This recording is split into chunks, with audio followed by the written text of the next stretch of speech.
Let me begin, as the song says, guys. Thank you very much. Thank you for being with us. This panel one-on-one with JP will be a bit different than other panels that I moderate.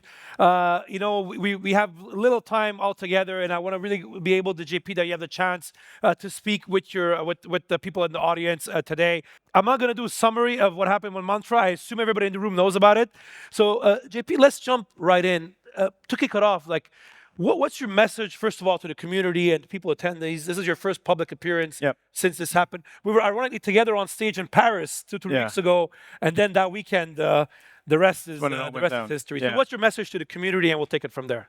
I mean, first off, I just want to say thanks for the opportunity to come here and speak about the incident and really about what we're doing to take this forward. So obviously, everyone know that it was a very tough time for our community, for our investors, for our partners, for our team. It's been, frankly, the hardest 2.5 weeks of my life. Our team is tired. We're working as hard as possible to rectify the situation, and we want to use this as an opportunity to turn the page and start a new chapter in Mantra's history. And we want to build that upon transparency, accountability, and actually just forward-looking how we're going to be rebuilding trust in the community and rebuilding trust in Mantra. So I think this is a really good platform and opportunity to talk about that. We've taken some steps, and we're going to continue to take more, and I want to share that with everyone today. So tell us more, so how do you want to build more transparency, accountability with the community? Sure. So I mean, I think one of the biggest things that we saw in the wake of the whole incident was there was so much misinformation that was out there, right? And there's people saying that the team held 90% of the token supply. If you just did a very quick look on Etherscan, you know that the token's been out for 5 years, and 90% of the tokens were already issued on Ethereum over the course of that history. But we actually put out a transparency report on the tokenomics 1 week prior to the whole incident happening, which kind of got glossed over. And I think it's fundamentally important that people understand that we've been committed to transparency through the entire history of Mantra. Mantra is a 5-year-old project, and we're going to continue to build for the next 5, 10, 15 years going forward. This is not our first rodeo. We've been down 95, 96, 7% before, and we're looking forward to kind of continue to build that up and have another comeback, frankly. In the days after the initial incident, we published a live transparency dashboard that shows all the token economic holdings. It shows all the different wallets. And obviously, we would welcome the community to give us feedback on what other types of information that they want to see, whether that it's exchange flows, whether it's bridging transactions. Whatever you guys want to see, we're committed to providing as much accurate, up-to-date information as possible. And we think we've taken some steps to do so, but we're going to continue improving and building that dashboard as much as possible for you guys.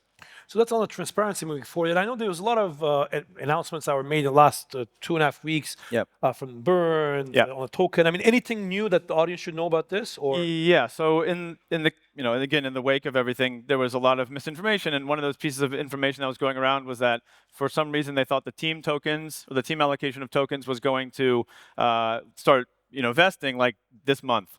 Obviously, that's completely inaccurate. It's not even meant to start until 2027. But for those who don't know, again, Mantra's been around for 5 years. We have 2 tokens that have been issued, one on Ethereum and the current one, which is on the mainnet, which was launched back in October. Again, that was where a lot of the misinformation was occurring. But I actually fully vested my team token allocation from the first time around. And in that, in the build up to this, this next wave of Mantra when we launched our blockchain, I actually completely revested all of my tokens willingly and put them into another, 5-7 year vesting period, which I had then gone out and said I will burn all of my team tokens, and we completed that burn transaction yesterday, where I burnt 150 million tokens, which was roughly about $80 million yesterday. And to be honest, I appreciate that, but I feel like it's the least that I can do. For me, Mantra is everything in my life, other than my family. And whatever we can do to reinstill that trust and faith in the community, I will do it. So maybe let's talk personally. You mentioned obviously this was quite rough as well. I mean, Yeah. On a personal level, like of course this was quite difficult. Like, Yeah. did it get any kind of dangerous, like hate, violence? I'm sure you got a lot of threats and. Yeah. I mean, Twitter is crazy. Telegram is crazy.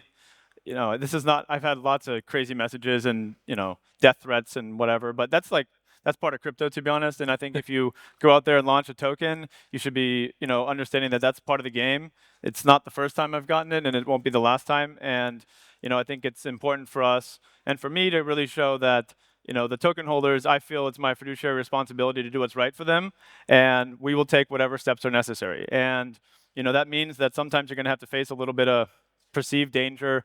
I've never felt like I was in any physical danger, I guess. But I guess it is a possibility. But at the end of the day, we're committed to doing what's right, and we're committed to rebuilding the trust in the community here. So if that means facing the music and facing the noise a little bit, then so be it. I just want to bring it back to the events that happened. I mean, obviously, people are using OM as collateral on the various exchanges. Yeah. If you had a message to other founders in the room, and obviously what happened to you guys, Sure. what's if there's a lesson on that particular element that you think people should know about? Unfortunately, it is just a fact that this could happen to any project in the industry. And, anyone who has the ability to go buy tokens on DEXs, SEXs, whatever, they can go do so with their money. And if there's products available that they can use leverage within the terms and conditions of the various platforms, they can do so. So, unfortunately, this happened to us in a time when where there was crazy liquidations that happened on a weekend that ended up really having this drastic price decrease. But frankly speaking, I think as an industry, we need to continue to try to improve and mature and hold ourselves to a higher standard. So we're committed to working with our exchange partners. We're committed to working with various regulators and generally the broader industry to try to make this safer for our market participants. You can even say, like, in the TradFi world, they have circuit breakers, so these things don't happen. I'm not suggesting that. That's an industry-wide conversation. But I think these conversations need to be had about what can we do to make sure that these type of incidents and events don't happen again. Because in the end of the day, no one's benefiting from this. Yeah, nobody benefiting. And I know you guys published a kind of analysis on the events. Should people expect another report or analysis or investigation from your side on what happened on that weekend, or no? Well, I think we put out as factually accurate of a statement as we could, based off of the information that we know, and there's still information that we don't know about, who actually started this, price action. Where did the money actually go? Who profited from this? These are all questions that remain unanswered, and we hope that with different industry participants coming to the table, engaging in a conversation, which we've been working on, we'll be able to find these answers. But frankly speaking, it's not something that we know or have access to that information as of today. The other thing to think about, GP, is obviously from a business perspective, right? Sure. If there's anybody who wants to build, let's say on an RWA perspective, they have a choice between different chains, right? Yep. And one of them is they look at Mantra. There's obviously not a lot of noise. There's a lot of with everything happened. How do you want to overcome this? How do you want to go to these projects and say, hey, come and build on Mantra despite everything going on because we believe it's XYZ, this is better? Or you think the dust needs to settle? There's an inherent element of time. I mean, the dust does need to settle, right? But that being said, Mantra is open for business. And as much as humanly possible, I've talked with our team and our partners that they need to continue doing business as usual. Even just this week, we had an RWA accelerator that we were launching with Google Cloud, or that we were running with Google Cloud, and there was talks about should we stop it, should we not have them come to Dubai, and we had 7 or 8 projects come to Dubai and started building just this week. So business as usual needs to continue. We're going to continue working with our existing partners. And honestly, we've had new partners who've come in the wake, and we're looking forward to announcing some really exciting stuff with them in the coming weeks as well. It's been honestly humbling, but I feel very blessed that we've had people who've come to the table and said we're going to double down on Mantra, we're going to double down on the team, and even people who hadn't even started working for us yet. Obviously this could be rattling for them, and we haven't had anyone who said, hey, I want to go away. I want to continue working and building with you guys. So that's been really reassuring, and I think that just goes to show the strength of our team and our community and our investors. Mantra is still here, and we're going to continue building.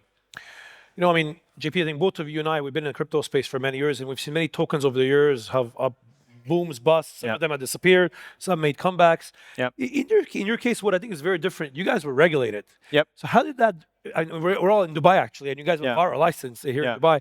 How did that interaction happen? You mentioned partners before, but how did it go with the regulator, and how did that play a role in this whole series of events? I feel we feel very fortunate that we were the first DeFi license recipient from VAR earlier this year.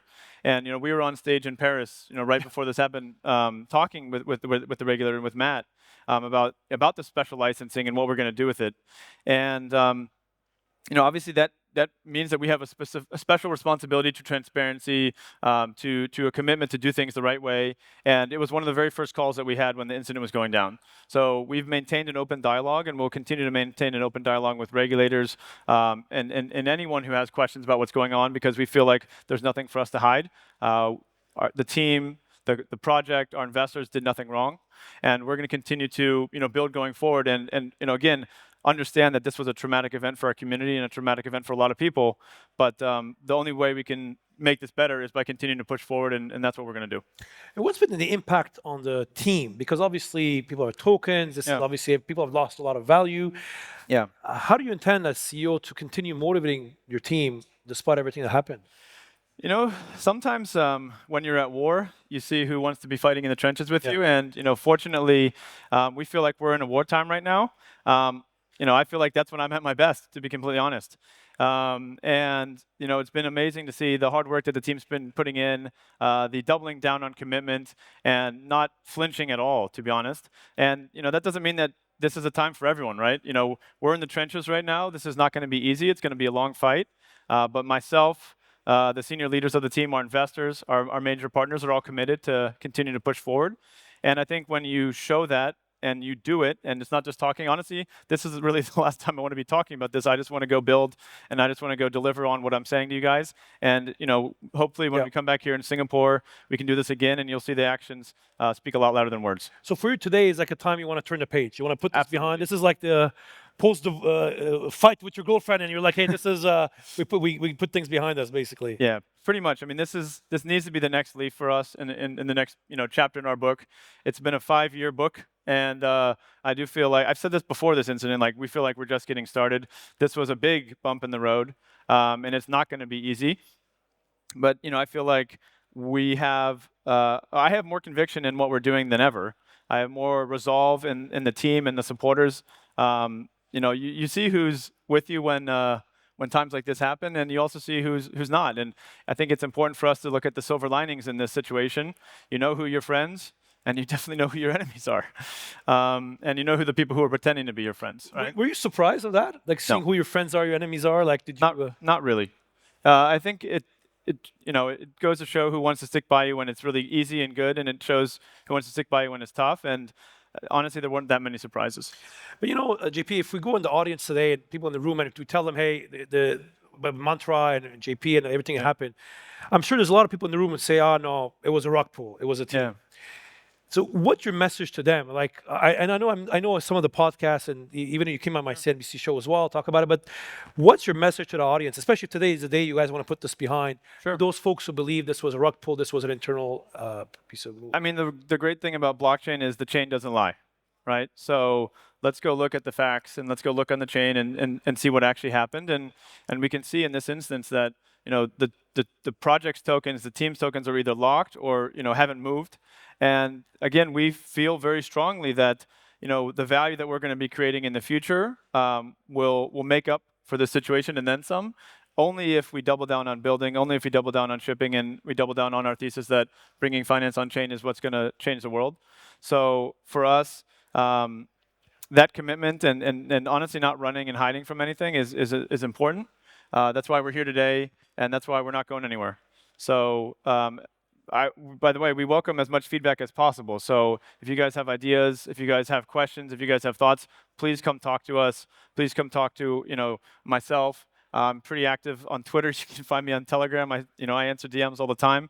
And we're here to put this behind us and keep building, like I said. It's interesting when obviously when the incident happened, you went public pretty quickly. You went on podcast. Same thing we saw with Bybit with Ben. Went public very quickly on it. Was that your decision or your team, or how did you decide that to come out very quickly? From my perspective, it was the only thing you could do, right? Like, there wasn't even a thought that this was something we should not be going out and facing head on. And I do feel that because of that quick action, because of getting on, God knows how many podcasts and videos and, CoffeeZilla and all these, interviews that were trying to skewer me, to be completely honest, that helped, at least show that the team is not running from this and we're going to continue building. So that at least started to get that question out of some people's minds, right? We still have a lot of work to do. We're fully committed to do that, and we're going to do it as long as it takes. So there was no other option in my mind that you just have to deal with the situation. It's a shitty, horrendous situation for everyone, but we're committed to moving forward, and we appreciate anyone who's going to support us in that journey. And you know, the other element on this aspect, I mean, you mentioned you want to create transparency, accountability. Yep. You know, when I look at it, not to be a bit, skeptic on it, but obviously you're creating all these transparency reports and everything. A lot of information is on chain, but here you can argue the cause of the problem was nothing to do with transparency. It was actually how the token was being used as collateral on the exchanges, and That's true. it's more a trading element and how much was in free float than actually as much transparency you provide. This would have not even probably solved the issue. I agree with that. I mean, I guess it's important for us to, again, focus on transparency, which will instill trust.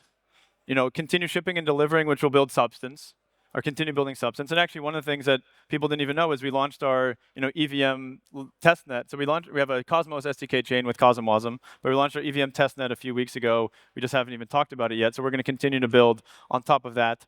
The chain didn't, go down at all during this incident. So there's some technical resilience that was built up. And in the end of the day, we need to commit to diversifying our holder base as much as humanly possible. And that's only going to come through building and shipping real products that people use. So for us, that's an important thing. And again, this could happen to any project, and we hope it never happens again, frankly. If we had to be the guinea pig for this horrendous incident to happen, so be it. But let's work towards, as an industry, to make sure that this doesn't happen again, full stop. And that's the way you're looking at it, right? I mean, from your perspective, you see this like it could have happened to other tokens as well. It's a bit like when Bybit got hacked, anybody could have got hacked, or USDC got depegged. It was the bank, it was not the Circle's fault. In your case, the way you look at it, this is just the way it was designed. It's an unfortunate reality of the situation that, there's excess amounts of leverage that was able to be taken, or significant amounts of leverage, maybe not excess, significant amounts of leverage that was able to be taken, and liquidations occurred in a way that caused this this harmful action. But if you look at many, if not all, of the really major projects that we've seen out there, Bitcoin, Ethereum, Solana, they've all had significant ups and significant downs. So we do see this as our Solana at $8 moment, and we're going to do everything we can to bring it back. So let's say, JP, we're together at TOKEN2049 in Singapore in a couple months. I hope so. Where do you want Mantra to be by then? It's a good question. I mean, I want everyone to see that we did what we said we were going to do on stage today, right? We committed to being transparent, and we've done everything we can to show what we're doing and to give everyone as much of a clear picture about the business, the project, the tokenomics, the governance. We want to have new inputs on governance, so we're going to be adding, actually we're going to be further decentralizing the network. We're going to be decommissioning a bunch of the foundation nodes and expanding the network significantly during this period of time.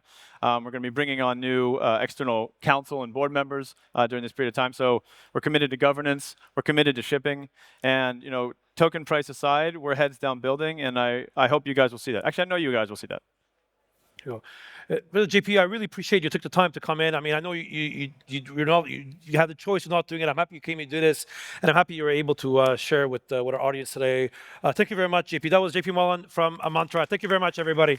Yeah.